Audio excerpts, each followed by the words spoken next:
If you're around people that exercise, you need to listen to this and you might be able to save someone's life in the future.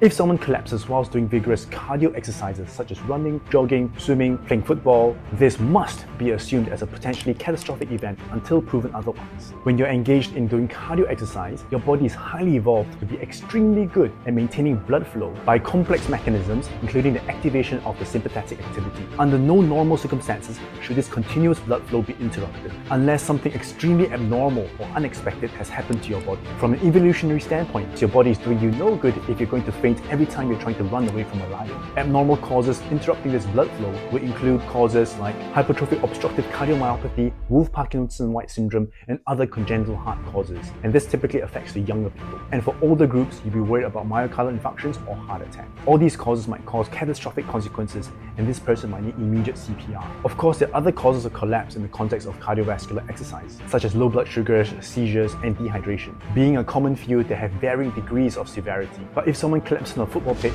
you must assume the worst first and respond very quickly. If this person does have a catastrophic collapse, every second counts. And just to point out, cardiovascular exercises such as running and jogging and swimming are distinctly different from exercises that involve pushing or lifting heavy weights. When lifting or pushing heavy weights, the person typically holds the breath and increases the intrathoracic pressure. The increased intrathoracic pressure stimulates the vagus nerve, which then reduces the heart rate. Some of you will recognize this as a Valsalva maneuver, which is what we use to try terminate fast heart rate such as supraventricular tachycardia. Second thing is that the high pressure generated by holding your breath prevents blood from outside the chest from coming back into the chest and towards the heart. This causes a reduced volume of blood coming back from the rest of the body to the heart to be redistributed to the vital organs. The combination of the slow heart rate and reduced blood flow coming back to the heart results in a low blood pressure and therefore causes a person to faint. This is relatively common and fairly harmless as long as the person doesn't hurt his or herself on the way down to the floor and the person wakes up within seconds. However, if you're not sure, you still have to act quickly just in case it is something more serious. In summary,